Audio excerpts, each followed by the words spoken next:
Hola, ¿qué tal? Les damos la más cordial bienvenida a esta nueva actividad que el Programa de Fomento a la Lectoescritura y Divulgación de la Ciencia del Fondo de Cultura Económica, Leamos la Ciencia para Todos, tiene para ustedes en colaboración con el Colegio Nacional de Educación Profesional Técnica, CONALEP. En esta ocasión nos acompaña Héctor Arita. Es uno de nuestros autores de la colección La Ciencia para Todos. Él es biólogo por la Facultad de Ciencias de la UNAM y doctor en ecología por la Universidad de Florida. Ha participado en el Instituto de Biología de la UNAM como colector de campo de ejemplares científicos, asignado a la colección mastozoológica. Además, se desempeñó como profesor de asignatura A en el área de biología. Ha sido responsable de numerosos proyectos de investigación y bueno, pues actualmente trabaja en el Centro de Investigaciones en Ecosistemas en Morelia como investigador de carrera titular C. El Fondo de Cultura Económica, nuestra casa editorial, publicó en la colección La Ciencia para Todos su libro Crónicas de la Extinción, la vida y la muerte de las especies animales. Este libro fue ganador del tercer premio internacional de divulgación de la ciencia Ruy Pérez Tamayo. Bueno, pues, ahora que ya lo he presentado, los dejo con el doctor Héctor Arita. Muchísimas gracias por acompañarnos, doctor. Adelante, tiene usted la palabra. Muchas gracias. Pues, en primer lugar, muchas gracias por la invitación a participar en este.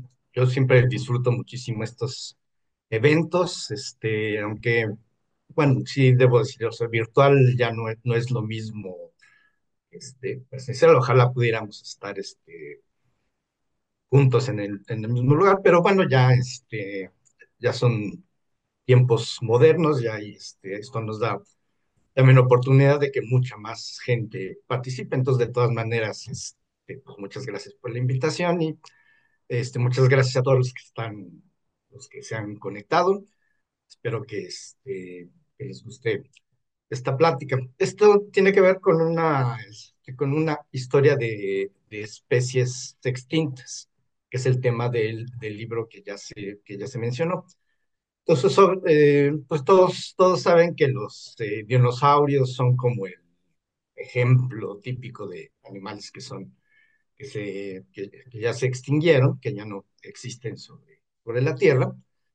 Y sin embargo, los estudios científicos desde hace unos 20 años, más o menos, 30 años, pues han llegado a la conclusión de que los dinosaurios en realidad no se extinguieron.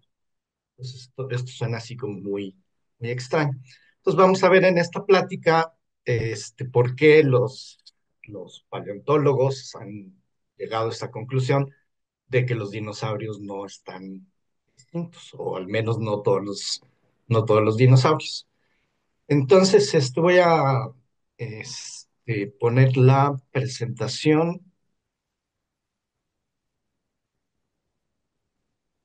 mm,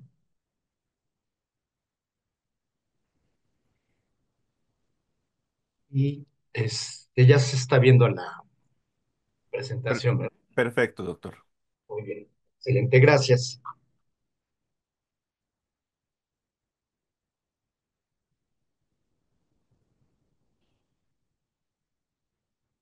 Bueno, entonces, el libro Crónicas de la Extinción, que el Fondo de Cultura Económica hizo el favor de publicarse ya algunos años, se trata justamente de eso, como el nombre del libro lo dice, son crónicas, son,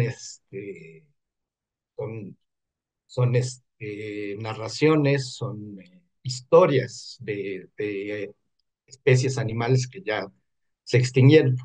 Entonces, por ejemplo, una de las historias que vienen en el libro es la historia del dodo, que es el animal que está en la portada. Una- era un pariente de las palomas. En realidad al final de cuentas, era un tipo de paloma muy particular que existía en ciertas islas alejadas, y eso permitió que evolucionara de una forma muy extraña. Entonces era un ave que no volaba, tenía ciertas características muy particulares. Y cuando llegó el ser humano, cuando llegaron los europeos a estas islas, pues el dodo se extinguió.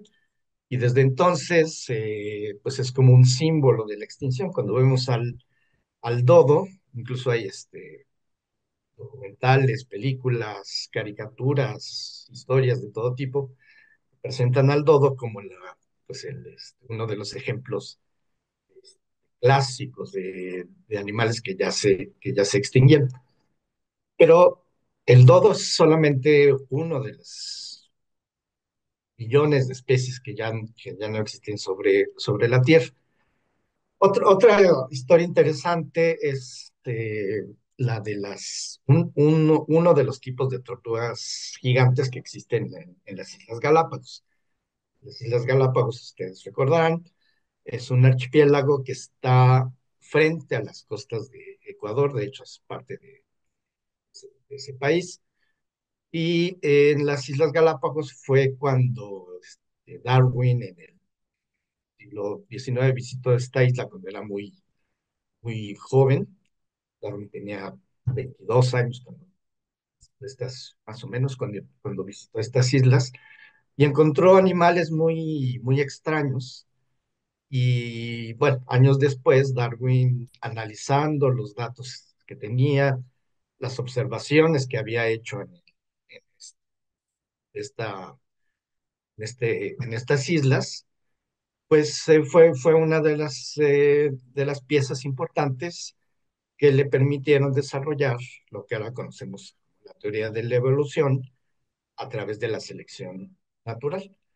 Y una de las especies, uno de los animales más característicos de este archipiélago de los Galápagos, pues es justamente el animal que le da el nombre. La Galápago en realidad significa tortuga. Pues, las tortugas gigantes que hay en las Galápagos, en realidad las Galápagos son las islas de las tortugas. Y una de esas especies se extinguió no hace mucho tiempo, en 2012. Y esto lo podemos saber porque el último individuo de esta especie murió justamente el 24 de junio de 2012.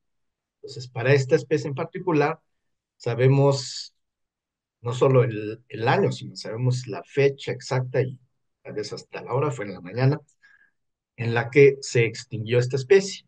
Cuando se extingue una especie, cuando el último individuo que pertenece a esa especie muere y por supuesto no tiene descendencia. Entonces así es como podemos reconocer qué especies están extintas. Ahora, estos dos ejemplos anteriores, el dodo y la tortuga, les digo, son solamente un par de ejemplos de los millones de especies que se han extinguido. Y nos vamos a tiempos más remotos, mucho más remotos, millones de años. Esto es lo que los paleontólogos, los paleobiólogos consideran que era más o menos el hábitat en el mar hace unos 500 millones de años, en lo que se llama la época del Cámbrico. Y ven, si ustedes pudiéramos viajar en el tiempo, bucear en estas aguas, pues esto es lo que veríamos y no reconoceríamos prácticamente ningún tipo de animal este, familiar para nosotros. Todas estas especies ya no existen. Los trilobites y otros animales con nombres todavía más extraños, ninguna de estas especies existe. Entonces es como si hoy en día fuéramos a un arrecife de coral y viéramos pececitos de colores por todos lados, los corales, las anémonas, etcétera, etcétera. Pensáramos que dentro de algunos millones de años nada de eso existiría. Bueno, existirán otras especies completamente diferentes. Y esa es la historia de la vida en la Tierra. Es la historia del surgimiento de especies nuevas, diferentes y de la extinción de la mayoría de ellas.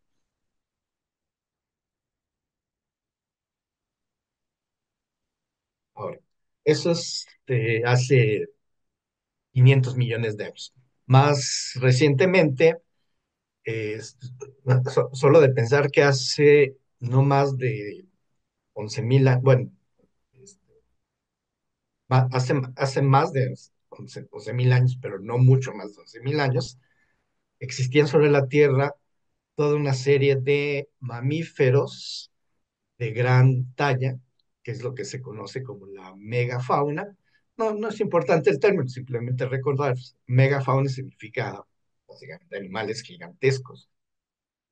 Entonces, por ejemplo, solo de pensar que en lo que ahora es México, hace apenas unos 10.000 años existían todos estos animales y ninguno de ellos existe actualmente. Entonces, imagínense vivir en esta época, si pudiéramos nuevamente viajar en el tiempo, hace 15.000 años, en lo que ahora es el centro de México, pues no sé, estar caminando por alguno de estos lugares y tener la conciencia de que puede aparecernos un oso, un tipo de oso llamado el oso chato, nariz corta.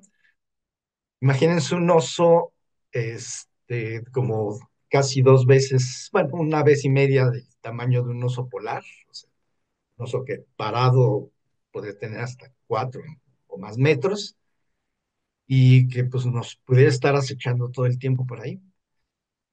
Y este oso sería solamente un animal de tamaño medianito, o sea, ni siquiera era de los gigantes. Pensemos en los mamuts, en los mastodontes, los perezosos gigantes, había llamas o camellos gigantescos en imagen, y todas estas especies ya no existen. Toda esta megafauna se extinguió hace unos 11.000 años. Y todavía es un misterio, bueno, es un misterio, iba a decir que es un misterio por qué se extinguieron. En realidad, lo que pasa es que hay una controversia si fue por la cacería del ser humano o por cambios en el clima. Y lo que se considera es que, pues, más bien es una combinación de todos estos factores. El hecho es que toda esta megafauna, esta decenas de especies gigantescas, ya no existe. Incluso dentro de los animales o de las especies que están más relacionadas con nosotros, relacionados en términos evolutivos, pues también hay que pensar que hace unos pocos miles de años, 30.000, 40.000 años, el, el Homo sapiens, o sea, la especie a la que pertenecemos, seres humanos, no era la única especie de este género. O sea, en otras palabras, no éramos los únicos seres humanos sobre la Tierra. Hace apenas unos cuantas decenas de miles de años existían, por ejemplo, los neandertales, además estudios recientes han mostrado que en realidad los neandertales no eran necesariamente una especie diferente. De hecho, son tan cercanos a nuestra propia especie que algunos científicos consideran que deberían considerarse la misma especie. En las islas, en las Filipinas existía otro tipo de ser humano llamado, le apodan el Hobbit, el nombre científico es Homo floresiensis, también otro tipo de ser humano que existió hasta hace unos cuantos miles de años. Y a la derecha de la imagen está un tipo de homínido más alejado en el tiempo. De hecho, el año pasado se cumplieron 50 años del descubrimiento de los fósiles que corresponden con la llamada Lucy. Lucy era la representante, es una representante de un grupo de homínidos que son los australopithecus. No se fijan mucho en los nombres extraños. Consideren que esta especie que existió hace algunos millones de años, pues básicamente está relacionada muy cercanamente con el árbol evolutivo del ser humano. Ahorita vamos a ver a qué me refiero con esto de parentados y el árbol evolutivo y todas estas. Ahora sí, vamos directo al tema. Los dinosaurios, como los conocemos, y pensamos, si alguien nos dice dinosaurio, pensamos en esta imagen más o menos. Dinosaurio y algunos otros dinosaurios típicos. Y pensaríamos también a lo mejor en los pterosaurios, que son estos reptiles voladores. Ahorita vamos a ver que en realidad los pterosaurios, esos que vuelan, que aparecen en las películas de Parque Jurásico, en realidad no son dinosaurios, son un grupo emparentado con los dinosaurios, pero no son dinosaurios. Y vamos a ver cómo hay otro grupo de animales voladores, que son las aves, que esas sí están emparentadas con los dinosaurios. Seguramente han escuchado la historia que lo que se consideraba hasta hace unos años es que todos los dinosaurios se habían extinguido y los últimos de ellos se habían extinguido hace 66 millones de años cuando cayó un asteroide de grandes dimensiones, produjo una explosión gigantesca que llevó material que cubrió la Tierra durante mucho tiempo, que ya no había luz solar, por lo tanto no había fotosíntesis, por lo tanto ya no hubo plantas ni bosques, y eso llevó a la extinción a muchísimas de las especies que existían en esa época. También seguramente han escuchado que ya se identificó que ese asteroide cayó en lo que ahora es el norte de la península de Yucatán, de hecho, en las cercanías lo que era el pueblito de Chicxulub, porque ya se ha crecido mucho esta zona. Bueno, en fin, el punto es que ya se ha identificado que este asteroide cayó justamente en lo que ahora es el norte de la península de Yucatán.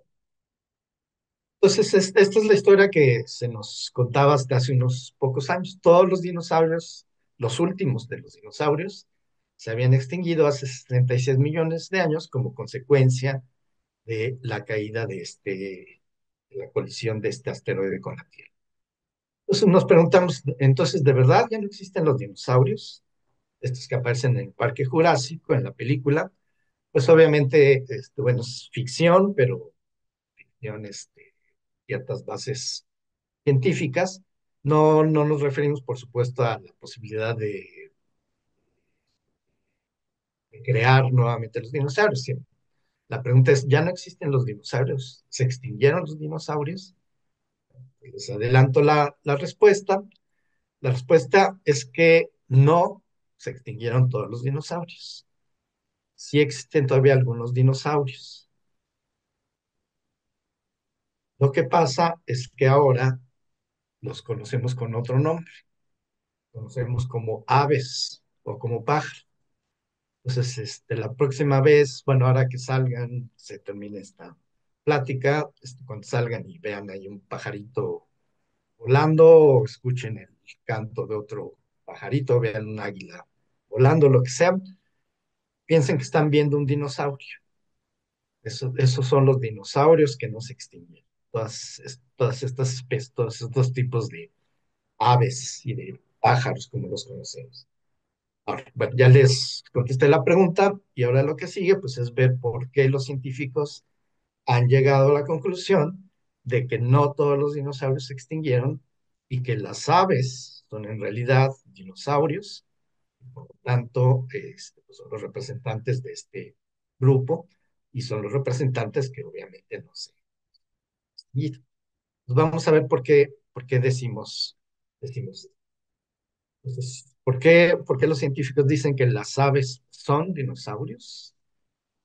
A ver, ¿qué pasa con esto? Esto, a lo mejor lo han escuchado acerca de esta idea, a lo mejor no, pero hay incluso hasta esta caricatura que salió en una revista de Estados Unidos, que llegan unas palomitas a un museo de historia natural y ven la reconstrucción del esqueleto de un tiranosaurio y dicen, pues la verdad, yo no veo ningún parecido. Burla la idea de que las aves y los dinosaurios están emparentados. Entonces esto pues ya ha permeado a la cultura general, ya mucha gente ha escuchado esta idea de que las aves son dinosaurios. Pero bueno, vamos a ver por qué los científicos dicen tal cosa. Y nos tenemos que remontar al siglo XIX, los años 1800 y tantos, 50 y tantos, para entender por qué los científicos desde aquella época, desde el descubrimiento de los primeros fósiles, tenían la sospecha de que los dinosaurios y las aves estaban emparentados, o sea, tenían algún tipo de relación. Y esto empieza con el descubrimiento de un fósil, uno de los fósiles más famosos, que es el Archaeopteryx. El nombre significa ala antigua o pluma antigua. Y porque es muy importante este fósil. Bueno, es un fósil que data de hace 70, 80, 90 millones de años, o sea, unos cuantos millones de años antes del evento de Chicxulub. Y bueno, pues, estos fósiles se descubrieron en Alemania, pero tenían la siguiente característica. Bueno, voy directamente al punto. Se descubrió que algunas de las marcas que aparecen en el fósil son plumas, pero el esqueleto, o sea, si este fósil no tuviera marcadas las plumas, el esqueleto era prácticamente igualito al de ciertos dinosaurios, en particular estos. No, nuevamente los nombres, no sé por los nombres, el nombre es Compsognathus, quieren llamar compis, como los nombran en una de las películas de Parque Jurásico. El esqueleto del Archaeopteryx es muy parecido, muy parecido al de este dinosaurio. La única diferencia es que en este fósil se encontraron marcas de plumas. Entonces los paleontólogos en aquella época pues, se rascaban la cabeza, no entendían muy bien cómo un fósil de dinosaurio tenía marcas de plumas. Entonces, se pensaba en aquella época, bueno, pues a lo mejor es el fósil de transición, es un tipo de animal que era intermedio entre los dinosaurios y las aves. Pero ya desde aquella época, algunos científicos como Huxley, en 1876, pues encontraban, este es el esqueleto de estos compis, y vean como si es muy parecido al de Geoptrix. Pues la única diferencia son las plumas. Entonces Huxley desde 1876 ya se cuestionaba. Dice, bueno, no hay evidencia de que los compis hayan tenido plumas, pero si las tuvieron, escribió Huxley, sería muy difícil distinguirlos de una ave. Entonces no podríamos decir si se trata de un ave con características de reptil o de un reptil con características de ave. O sea, Huxley ya sospechaba que pues básicamente eran tan parecidas las aves y los dinosaurios que muy probablemente pertenecían al mismo grupo.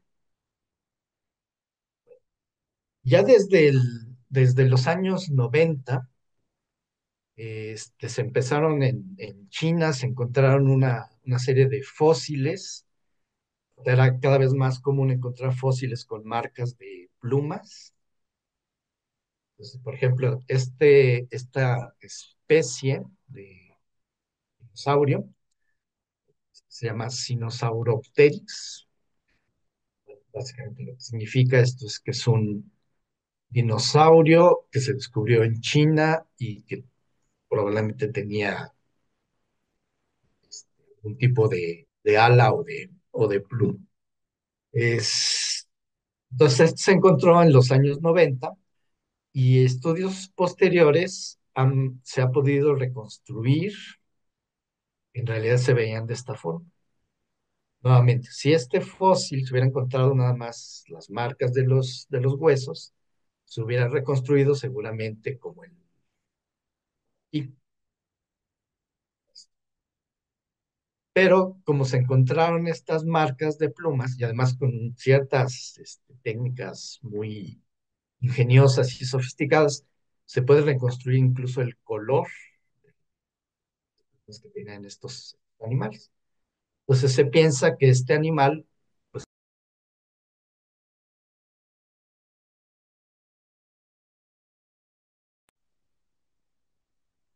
si me siguen escuchando, Correcto, doctor. Sí, muy bien. muy bien. Perfecto. Entonces, la reconstrucción nos muestra, pues, si un animal que sí parece por la forma, un dinosaurio, pues, el- parecido a esto, pero pues no con aspecto de reptil típico, sino pues cubierto con estas plumas de colores. Y este fue uno de los primeros que se descubrió. Pocos años después empezaron a descubrir muchos otros ejemplos, incluso los Compsognathus, pues ya se descubrieron algunos fósiles que efectivamente tienen plumas, entonces ya se reconstruyen como están aquí, ya no como en la película. Y el Archaeopteryx, pues incluso ya sea se piensa a través de los fósiles, según las reconstrucciones, pues básicamente que era un dinosaurio con plumas y que además podía volar, o sea, con alas perfectamente funcionales. Se encontró más recientemente otro tipo de dinosaurio, nuevamente, de haberse encontrado únicamente los huesos, habría pensado que era un típico dinosaurio, pero como tenía marcas, ven aquí todas estas marcas de, de, de plumas y además es- con con tanto detalle se puede reconstruir el aspecto de este animal. Entonces, pues esto es un dinosaurio, pero es un dinosaurio que tiene plumas, que tiene colores vivos, y además tenía alas funcionales y pues estas como alitas las podemos llamar, son las alas adicionales en las extremidades posteriores. Entonces, bueno, pues nuestra imagen de los dinosaurios pues se ha cambiado radicalmente desde los últimos tantos años. Estos son dinosaurios, este es el aspecto que muy probablemente tenían muchos de estos dinosaurios en aquella época, o sea, en aquella época hace desde años. Entonces, por ejemplo, en la película original de Parque Jurásico, que salió en 1993, pues la idea que se tenía de los dinosaurios, pues eran estos clásicos Velociraptor, pues con aspecto totalmente de reptil. Y lo que se piensa ahora, es como se veían en Parque Jurásico, y las reconstrucciones más recientes, pues ya se ha demostrado que tenían plumas estos animales, los raptores, los de esa familia. Esta es otra especie, pero es básicamente el mismo tipo de animal. Pues vean cómo estaban cubiertos de plumas por todos lados, tenían incluso los mechoncitos en la cabeza y en las extremidades anteriores, o sea, en los brazos, pues no eran brazos como los que están en la película, sino pues estaban también cubiertos de plumas, no eran alas todavía, no eran funcionales, no, este animal no podía dar, por supuesto, pero pues sí ya tenían pues, principios de alas que muy probablemente los utilizaban para pues. Entonces, bueno, la idea aquí es que la imagen que teníamos de los dinosaurios hasta hace unos 20 años ya es totalmente diferente, por lo menos en este grupo de dinosaurios, pues ya, ya vemos que los dinosaurios no eran como nos los pintaban desde siempre, sino tenían aspectos muy, muy diferentes, muy coloridos, y seguramente también, bueno, otra cosa que se ha demostrado es que muy probablemente los dinosaurios tenían sangre caliente, o sea, sangre caliente significa que mantienen la temperatura, como lo hacemos nosotros, o sea, es mamíferos.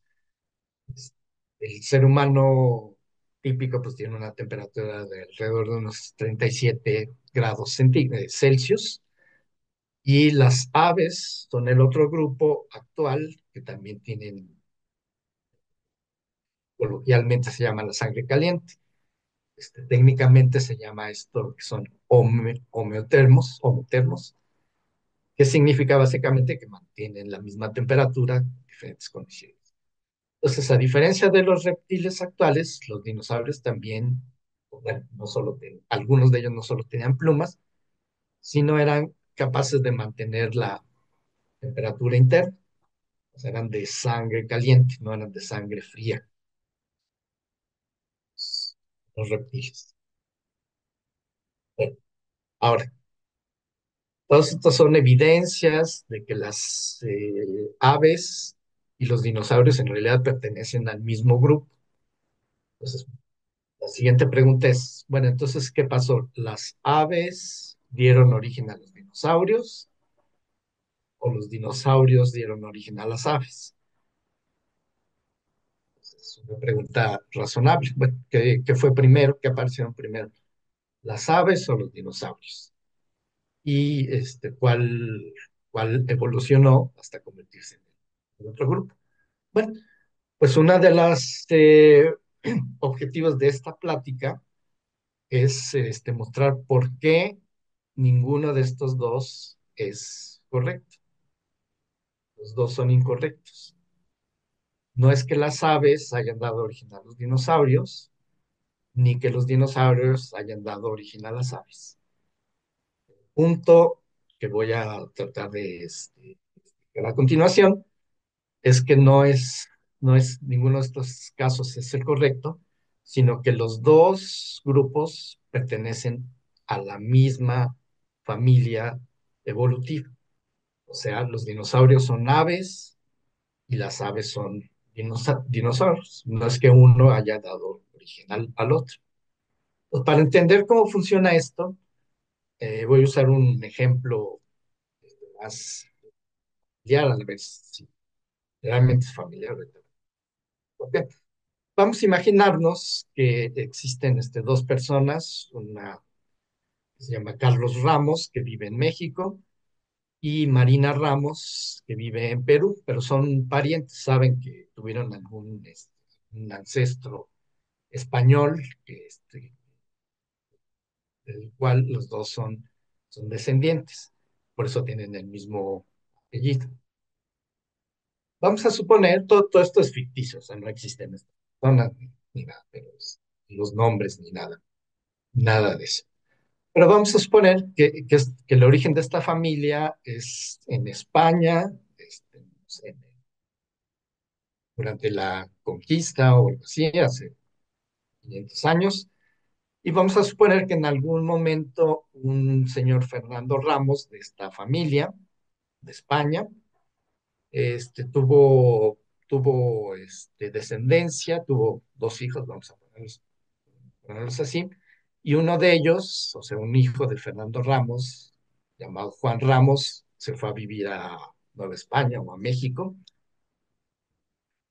era en aquella época, y otro de los hijos se quedó en España, Felipe Ramos.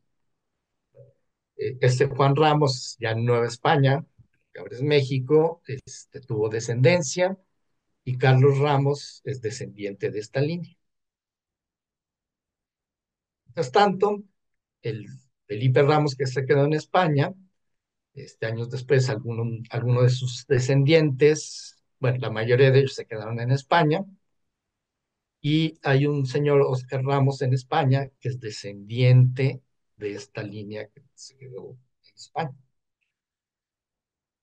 Mientras tanto, otro hijo de Felipe Ramos fue a vivir a Perú y Marina Ramos es descendiente de esa línea. Entonces, pues aquí a lo mejor alguien pensaría, bueno, sabemos que Carlos Ramos y Marina Ramos están emparentados, pero nadie diría, ah, pero ¿quién es? Entonces eso significa que Marina Ramos es hija de Carlos Ramos. Pues no, obviamente no es el caso.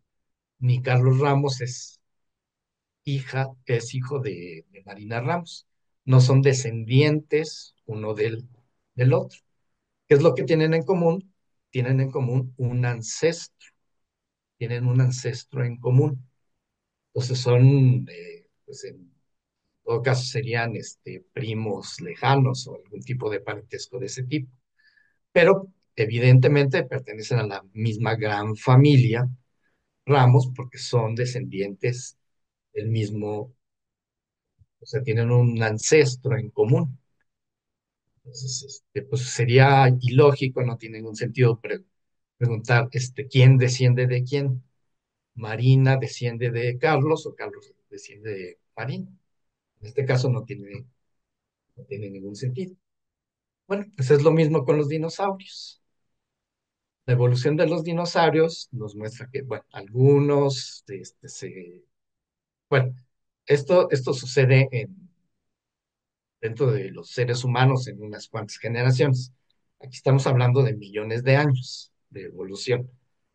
En el origen, los dinosaurios tienen un ancestro, todos los dinosaurios tienen un ancestro común.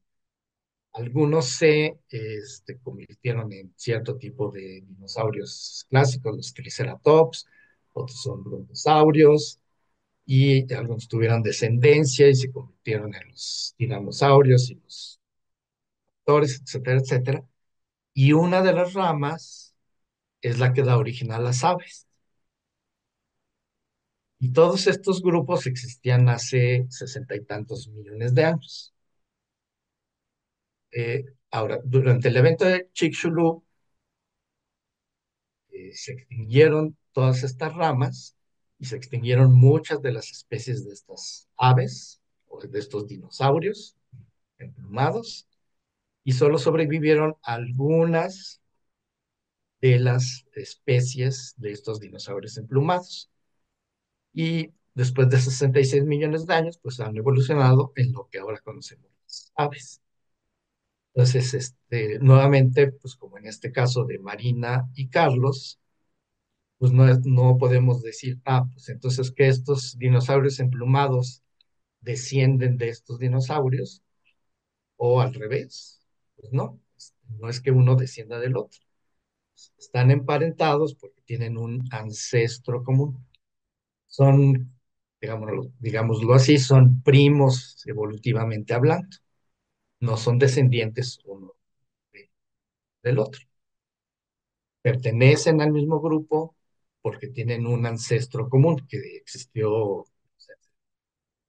cientos millones de años, mucho antes de que existieran todas estas formas. Entonces, no podemos decir que las aves descendieron de los dinosaurios, o que los dinosaurios descendieron de las aves. Simplemente pertenecen al mismo grupo. Aquí no vamos a ver los detalles ni se fijen en los nombres tan extraños. Simplemente este es el árbol que están acostumbrados a ver los árboles genealógicos. Ustedes pueden rastrear la historia de su familia, quiénes fueron sus abuelos, sus tatarabuelos, etcétera, etcétera. Pues lo mismo con los animales. En los estudios evolutivos se puede reconstruir lo que se llama la filogenia. La filogenia en este caso es como es el árbol evolutivo, es el equivalente al árbol genealógico de personas. Y aquí simplemente lo que quiero mostrar es que las aves se encuentran dentro del árbol que incluye a los dinosaurios. De hecho, las aves están muy emparentadas con los dinosaurios y este tipo de dinosaurios también están emparentados con otro tipo de dinosaurios, pero un poco más lejanamente. Pero como los pterosaurios, estos reptiles, voladores, en realidad no están en una rama separada de los dinosaurios.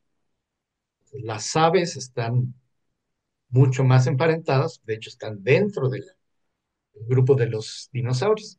Entonces es por eso que decimos que las aves no solamente están emparentadas con los dinosaurios, las aves son dinosaurios, pertenecen al grupo de los dinosaurios. Esta es nada más una extensión de esto para mostrar la relación con los mamíferos y sobre todo con los reptiles modernos, las lagartijas, serpientes, incluso los cocodrilos están más alejados, las tortugas, están más alejados de los dinosaurios que las aves. O sea, las aves están muchísimo más cercanas a los dinosaurios de lo que llamamos reptiles. Entonces, los dinosaurios no son reptiles. Las aves, por supuesto, tampoco son reptiles. Entonces, pues ya me extendí un poquito. Entonces, simplemente la conclusión es que las aves son dinosaurios vivientes. Ese es el punto. Y la otra conclusión es que, por lo tanto, no todos los dinosaurios se extinguieron. Bueno, nada más una última cosita. La cuestión, vieja pregunta de qué fue primero, la gallina o el huevo, pues la podemos contestar aquí simplemente con esto. Las gallinas están por acá, ya son las descendientes de este grupo. Y como sabemos que todos los dinosaurios ponían huevos, pues eso significa que muy probablemente el ancestro común de todo esto, de todos estos animales, también ya ponían huevos, y por lo tanto podemos decir con toda certeza que el huevo fue muy, muy, muy anterior a la gallina. Entonces, estas conclusiones nos permiten contestar también ese tipo de preguntas. Y bueno, yo me detengo aquí para, si tenemos tiempo para algunas preguntas o comentarios. Y bueno, pues muchas gracias. Muchas gracias a usted, doctor. Una excelente charla. Me gustó mucho el final.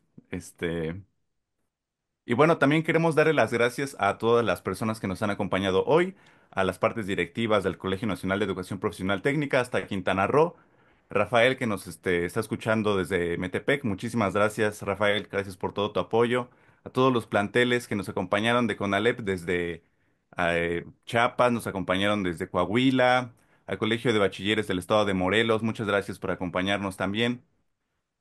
Bueno, pues voy a dejar muchas personas fuera, al CONALEP Ciudad Obregón, al CONALEP Frontera, que nos acompañaron grupos. Por favor, si nos pueden recordar cuántos alumnos nos acompañan en sus auditorios, por favor. Al CEBETI 198, muchas gracias a todos los que nos acompañaron también. Al CONALEP Eberto Castillo Martínez, muchísimas gracias. CONALEP Tláhuac, que también nos acompañó varias personas.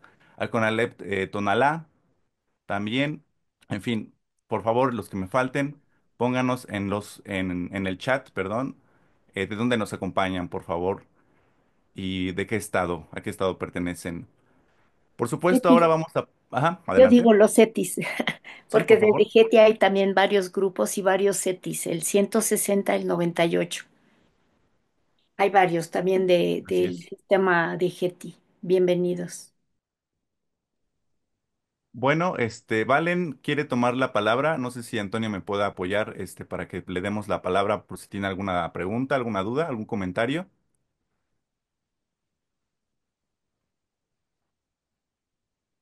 Ya, ¿no? Aldair, creo que también Facebook, si le das la palabra a Adri, porque muchos se conectaron también por Facebook. Es verdad. Por favor, Adri. Ah, bueno, es que me quería esperar a las preguntas, pero en efecto se conectaron bastantes. También, doctor, agradecidos con la excelente charla que nos dio y agradecemos, espero no justo dejar fuera a nadie también. Una disculpa si así es, pero nos acompañaron muchas personas.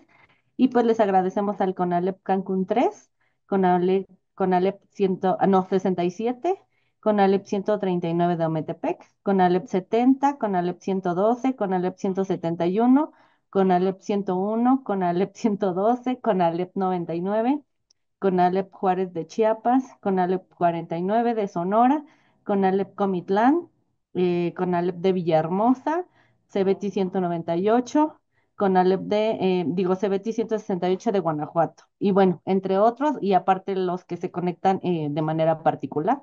Entonces sí tuvimos bastante audiencia por nuestro Facebook en vivo.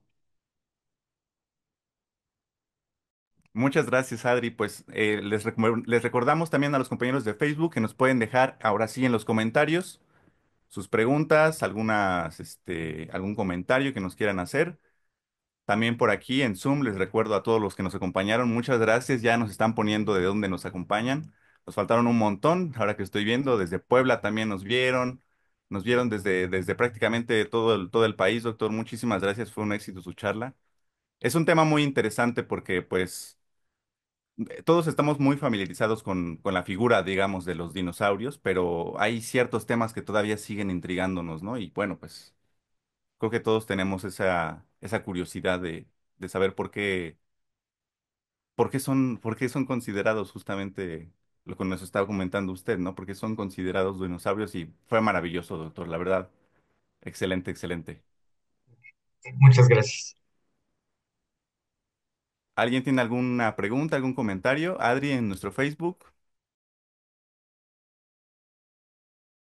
No, Aldair, todavía preguntas, no, chicos, anímense a preguntar.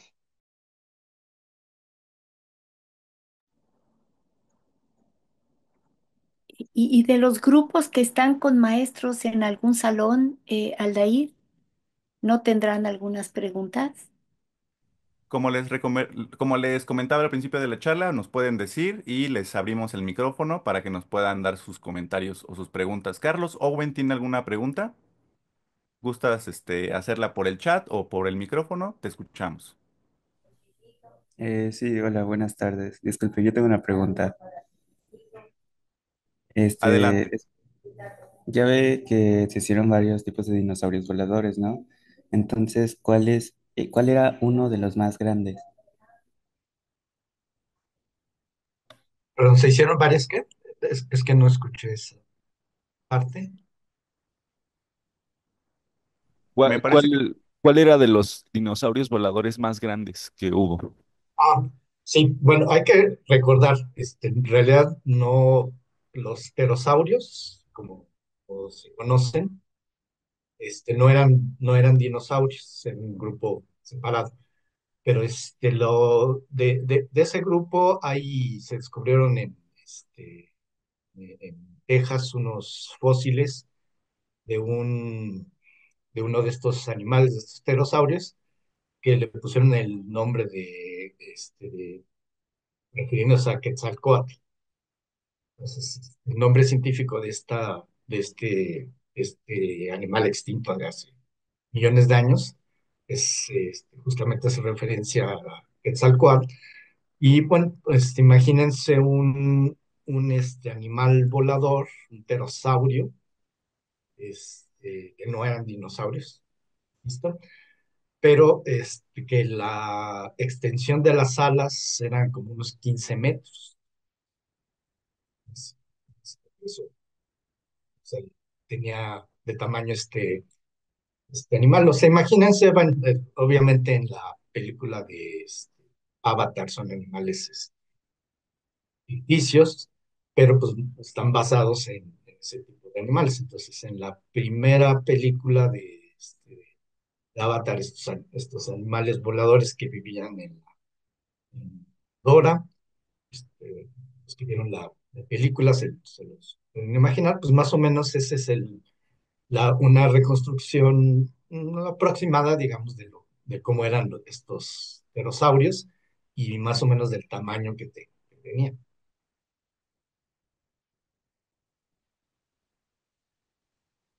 Muchas gracias, doctor. A veces es complicado imaginarnos, ¿no?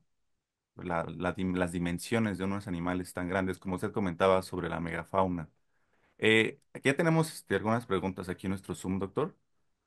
Sí, Jamie o Jaime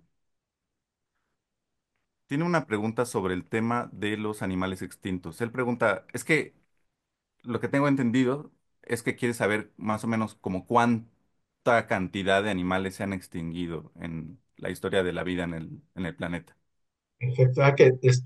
Muchas gracias por la pregunta, porque de hecho es algo que se me olvidó mencionar. Dije que había muchísimas especies extintas, pero un cálculo conservador, o sea, ni siquiera así extremo o sensacionalista, nos dice que más del 99.9% de las especies que han existido alguna vez en la Tierra ya no existen. Es decir, el 99.9%. O sea, si actualmente conocemos, o sea, el número total de especies que tienen un nombre, o sea, que han sido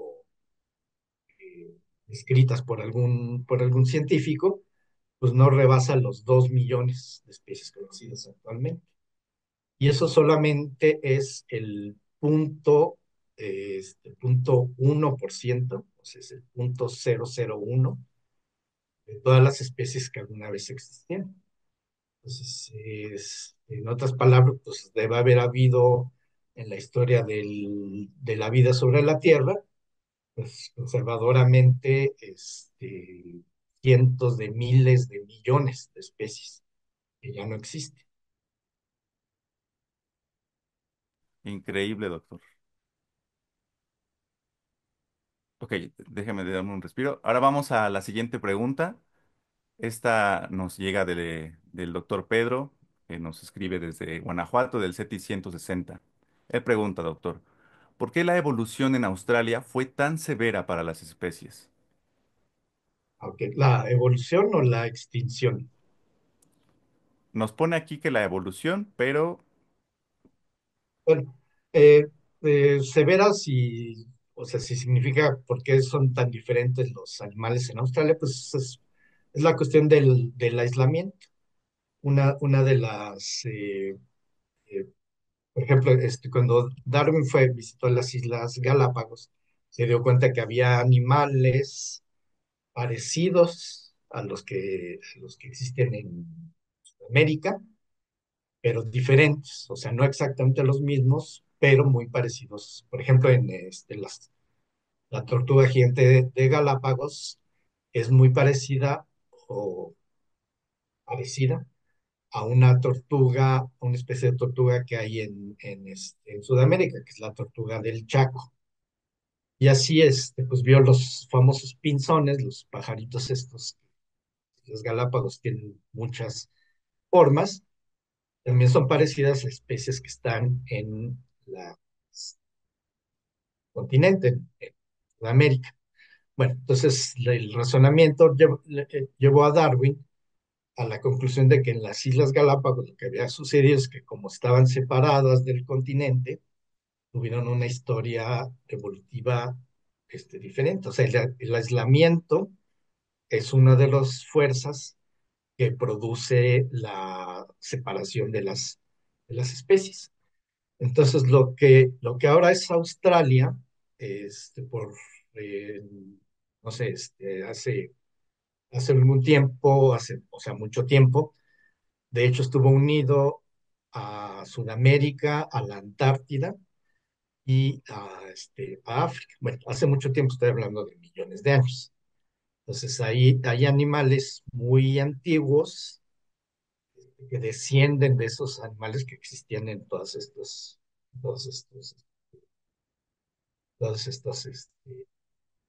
lo que ahora son continentes.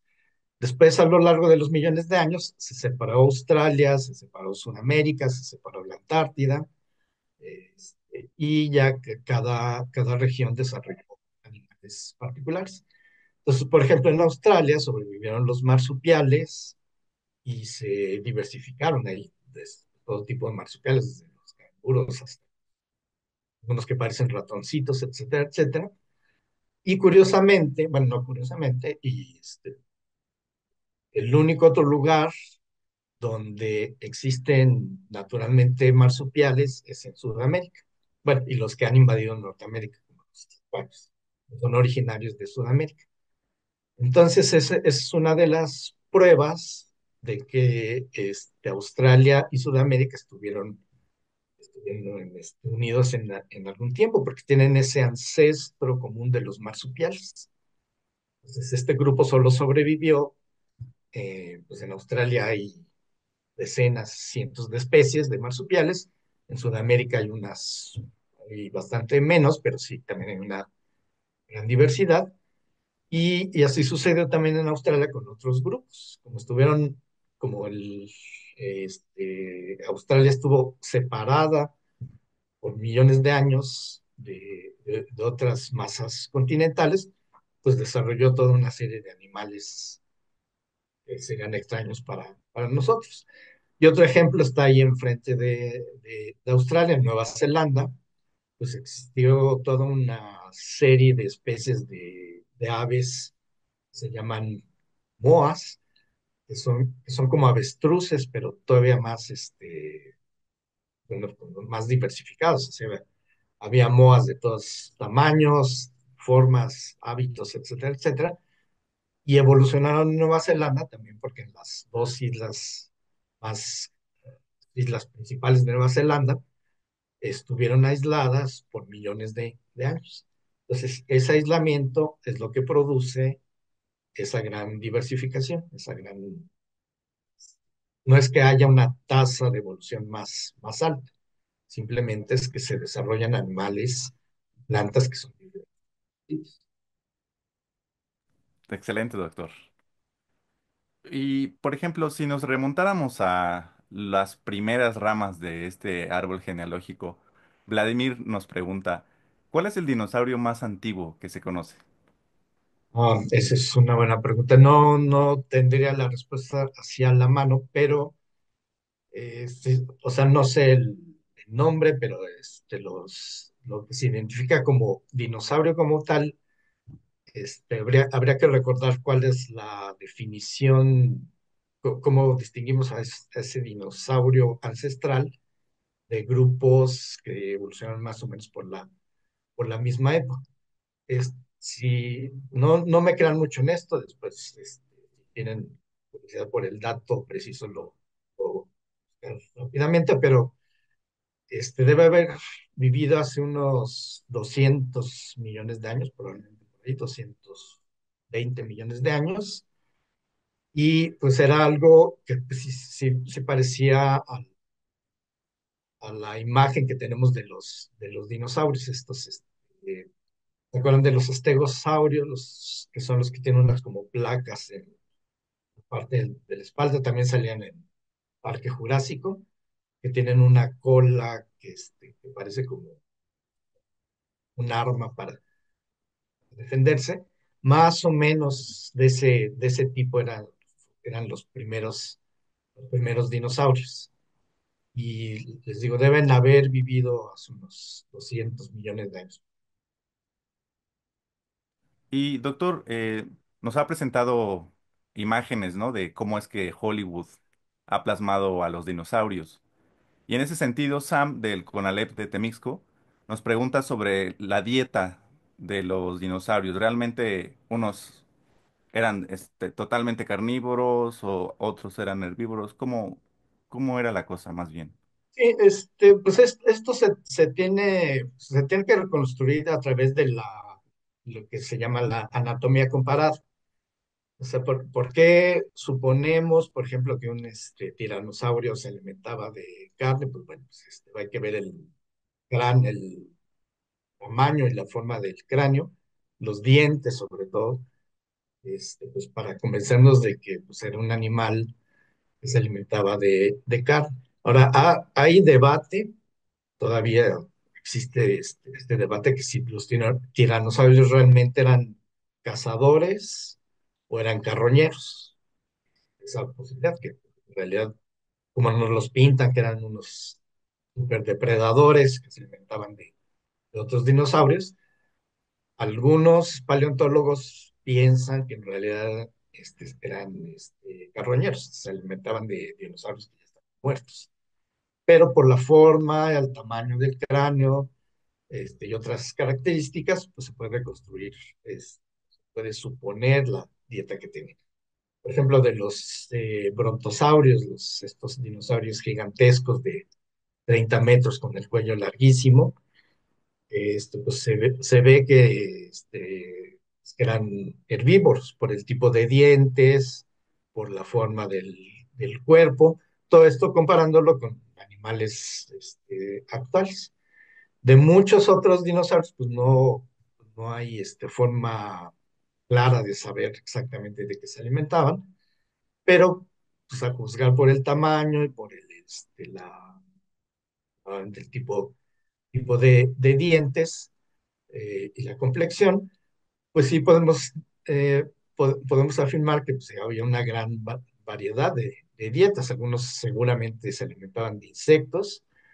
También en la época de los dinosaurios había insectos más grandes de los que hay ahora, entonces seguramente se alimentaban de esos insectos gigantes o se alimentaban de mamíferos que eran mucho más chiquitos, etcétera. Pero bueno, todo esto se puede reconstruir a través del estudio de los fósiles. Y respecto a ello, doctor, sobre el gran tamaño que pudieron adquirir, incluso como usted lo comenta, los insectos, que debió ser aterrador, no me lo quiero ni imaginar, pero el doctor Pedro también nos recuerda, bueno, nos pregunta, entonces, como yo había escuchado en algún momento que tenía que ver porque en la atmósfera había más concentración de oxígeno, pero ¿esto es así? ¿Por qué los animales podían adquirir tamaños tan colosales antes? Bueno, hay mucho debate al respecto, pero lo que sí es un hecho es que las condiciones en la Tierra eran completamente diferentes. De hecho, todo esto relacionado con el tema del cambio climático, hay que considerar que en la mayor parte del tiempo en el que vivieron los dinosaurios, la Tierra era mucho más caliente de lo que es actualmente. Entonces, se han encontrado fósiles muy al norte, en los lugares de Canadá incluso, que muestran que existió, pues, en esa época había bosques que llamaríamos ahora tropicales. Es- De hecho, también el nivel del mar era más elevado. O sea, todos estos escenarios que nos pintan con relación al cambio climático tienen que ver con esto. O sea, en esos tiempos el clima era mucho más cálido, incluso en algunos lugares cercanos a lo que ahora es Alaska, se han encontrado evidencia de bosques así muy, eh, muy extensos. Ahora, el- dije ahorita que había insectos muy grandes en la época de los dinosaurios, pero no fue la época de oro de los insectos. En, Antes de la era de los dinosaurios, existió un tiempo en el que había libélulas, pues, no sé, de tamaño, de cosas gigantescas, y hay evidencia de que había estos bosques pues, que cubrían prácticamente toda la Tierra. De hecho, esta época se llama el Carbonífero, porque lo que ahora es capas fósiles donde hay carbón, donde hay petróleo, por ejemplo, son los restos de estos bosques súper extensos que hubo en diferentes épocas de la Tierra. Ahora, ¿por qué los dinosaurios alcanzaron tallas tan gigantescas, pues es algo que sigue siendo un debate. Probablemente tiene que ver con el clima, también tiene que ver, incluso se ha dicho que el tamaño del continente pudo haber afectado porque había suficiente área para mantener poblaciones grandes de especies migrantes. Y eso también está relacionado en la era de hielo, mucho más recientemente, hace 12.000, 15.000 años, pues estaba toda esta megafauna de mamíferos, que no llegan a las dimensiones de los dinosaurios, pero sí había mamíferos gigantescos. Había un tipo de emparentado con una especie emparentada con los rinocerontes, que pues no será como cuatro veces más grande que un elefante moderno, por ejemplo. Entonces, ahora, ¿por qué se dan estos animales gigantescos? Bueno, hay muchas teorías, hay muchas hipótesis al respecto. Probablemente es una combinación de factores, como todos los casos, ¿no? Pero no hay una sola respuesta a por qué en algunas épocas de la historia de la Tierra hay animales. Ha habido animales gigantescos. Excelente, doctor. Y bueno, en algunos casos ha habido, pues, algunos momentos en los que, digamos que la comunidad científica se ha tenido que retractar de considerar a una especie como extinta. Algunos casos aislados que dicen, ah, el pajarito que creíamos extinto de repente en una zona muy aislada lo volvimos a encontrar. Y bueno, ahí surge la pregunta, entonces, ¿cómo le hacen eh, cómo se aseguran al 100% de que realmente no queda ningún miembro de tal especie y la consideramos como extinta? ¿Cómo se sabe eso? ¿Sí? Bueno, la respuesta es muy sencilla, pues no podemos, o sea, no podemos afirmar con 100% de certeza que una especie esté extinta. Por ejemplo, el dodo, se supone, o sea, lo que se sabe es que el último ejemplar del dodo se observó en 1600, pero está el año preciso. Pero eso no significa que el dodo se haya extinguido en ese momento. O sea, el problema, esto tiene que ver con la ciencia en general. O sea, una de las preguntas que no puede contestar la ciencia, o sea, la ciencia no puede demostrar la no existencia de algo. Incluso bueno, Bertrand Russell, filósofo muy importante del siglo XX, filósofo y matemático y científico, planteaba la pregunta, o sea, si yo les digo que hay una tetera flotando en el otro lado de la órbita terrestre, la ciencia puede demostrar que no existe tal cosa. No podemos demostrar la no existencia de algo. Podemos demostrar la existencia de algo, pues, con observaciones, pero no se puede demostrar la no existencia. Entonces, eso traducido al estudio de los animales aparentemente extintos, pues la respuesta es que no podemos afirmar que una especie está extinta. Entonces, hay diferentes criterios para las especies contemporáneas, digamos. Hay un criterio muy estricto para considerar una especie extinta. Tiene que pasar 30 o 40, 50 años sin que se haya observado un miembro de esta especie, y entonces ya se considera, ya se pone como evidencia de que está extinta. Pero aún existe la duda. ¿Qué tal si, bueno, pues nadie lo ha visto porque están en un lugar muy remoto, escondidos, etcétera? Siempre queda esa duda. Y por eso es que hay tantos ejemplos de especies que aparentemente estaban extintas y que de repente, pues, reaparecen.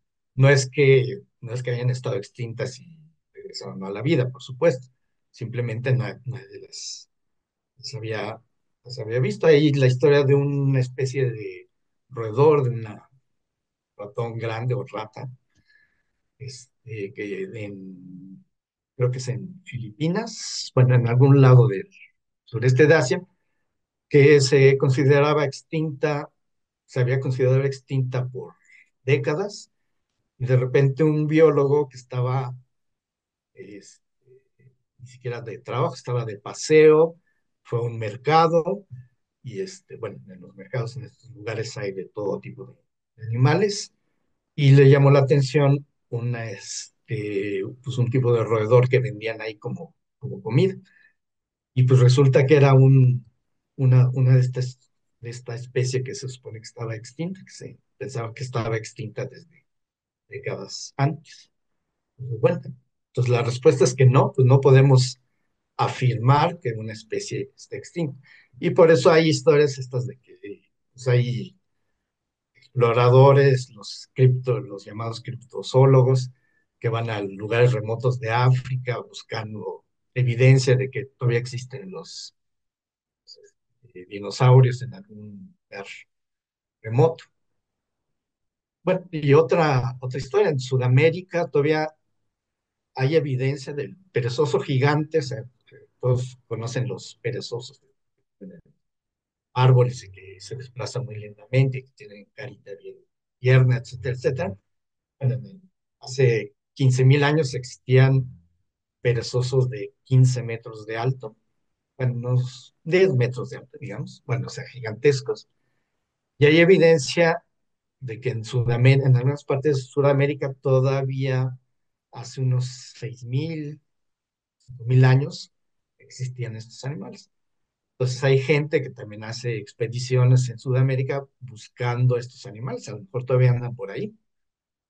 Es muy poco probable, pero no podemos afirmar que no existen. Muy bien, doctor. Tenemos algunas preguntas en Facebook, así que yo le voy a dar la palabra a Adri para que nos las comente. Adelante, por Muchas favor. gracias, Aldair. Sí, son un par y una de ellas la hace Juan Manuel Rentería y dice, ¿dónde recomendaría estudiar paleontología aquí en el país? Ah, bueno, no estoy muy familiarizado con los programas recientes, pero bueno, pues yo, bueno, con sesgo, o sea, yo he trabajado en la UNAM hace 40 años. Hasta donde yo sé, el mejor lugar sería asociarse de alguna manera con el Instituto de Geología, que hay diferentes programas de ciencias de la Tierra o de biología o de algunas otras disciplinas relacionadas.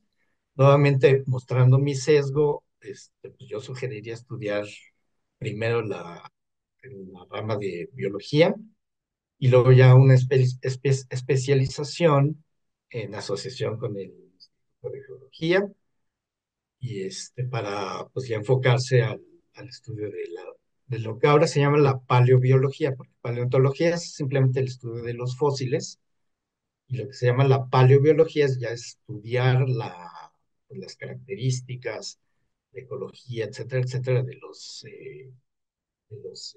los seres vivos que existieron en el pasado. Ahora, ya para tratar de no ser tan sesgado, hay, por supuesto, muchos otros lugares donde se puede estudiar biología y después estudiar un, este, pues, una especialización en paleobiología. Ahora, no me atrevo a dar sugerencias así específicas porque realmente no conozco campo. Yo en mi vida como investigador hago otras cosas que no con esto, pero sí sé, por ejemplo, que en la Escuela Nacional de Ciencias Biológicas del Instituto Técnico Nacional, ahí pues, han salido muchos paleobiólogos muy destacados, porque están asociados con el INA, etcétera, etcétera. Entonces ahí hay pues, muchas opciones. Entonces yo la verdad no me atrevería a dar una, una sola sugerencia. Claro que sí, doctor. Muchas gracias. Opciones hay, chicos. Y la siguiente pregunta es de Fátima Castillo, de Conalep Tuxtla Chico, Chiapas, 68, y pregunta, ¿cómo podemos saber el sonido real de los dinosaurios?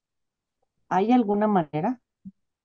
El sonido, hasta donde yo sé, pues no hay manera de demostrarlo específicamente, pero pues se pueden hacer algunas inferencias. En alguna de las películas de Parque Jurásico, el personaje principal toma imita el sonido de uno de los dinosaurios, por, pues, la forma y las características del cráneo. Pero bueno, esas son especulaciones. Ahora, me voy a referir a otro punto, que es lo del color. Les decía que sí hay forma de saber de qué color eran los dinosaurios, porque en el caso del color, en las impresiones de las plumas en los fósiles, se conservan incluso las gránulos de color que existen en plumas actuales de las aves. Entonces, un investigador se puso a ver a través de la forma de estos gránulos, se puede deducir si eran negros o si eran de color rojizo. En este caso, sí hay una evidencia directa, física, del color de los dinosaurios. En el caso del sonido, pues no se conoce, es que nuevamente no se puede afirmar que no existe tal cosa, pero bueno, no hay registro de sonidos. O sea, por ejemplo,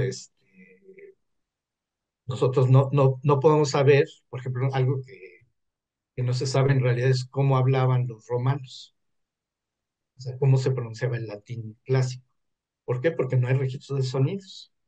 No, o sea, no sabemos eso porque no hay, hasta donde sabemos, no hay forma en que se pueda haber registrado el sonido como hablaban los romanos hace 1000 años. Pues lo mismo pasa en el caso de los animales extintos. O sea, pues no pues podemos imaginarnos cómo se escuchaban, pero pues no hay ningún registro de sonido. No existe tal cosa. Y ya no digamos del olfato, o sea, cómo olían los animales, pues quién sabe si no tenemos la idea. Ok, doctor, muchas gracias. Pues muy interesantes. Chicos, anímense a estudiar alguna carrera científica relacionada a la biología, podría ser, para que sepan más acerca de los dinosaurios. Y pues nosotros por Facebook ya son todas las preguntas, Aldair. De acuerdo, doctor, ¿le parece una pregunta más para ya no Adelante, extendernos demasiado?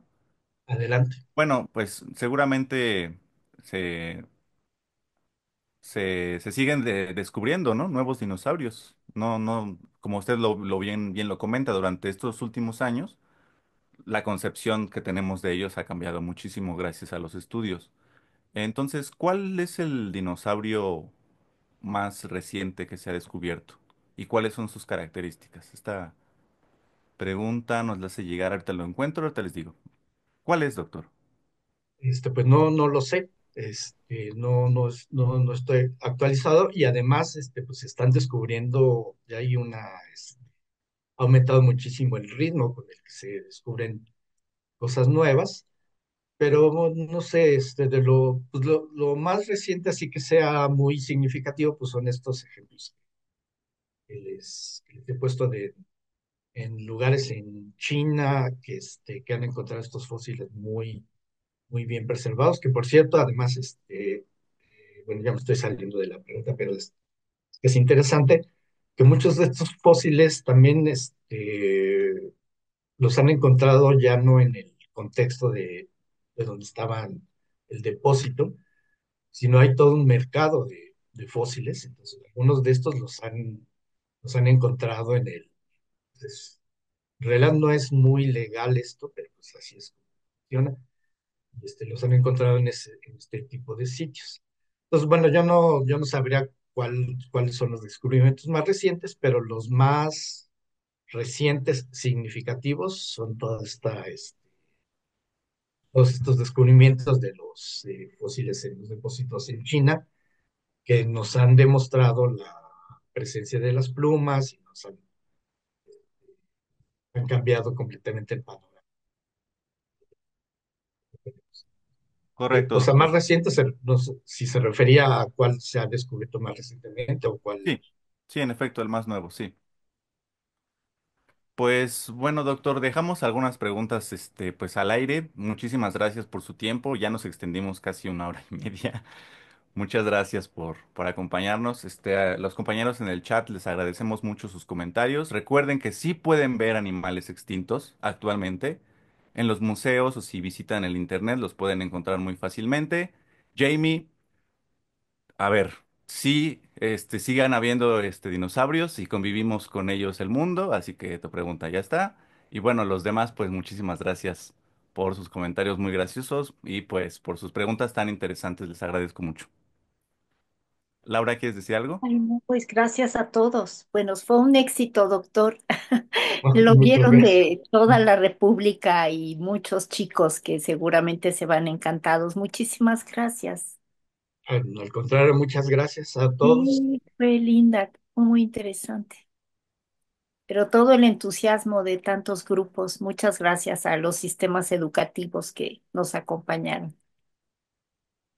Muchas Sí, También gracias. agradecemos a todos los que se conectaron a través de Facebook Live. Muchas gracias por sus comentarios y síganos en nuestras siguientes charlas.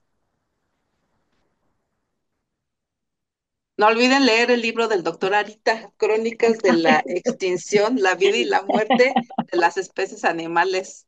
Corran a leerlo. muy bien, Lore.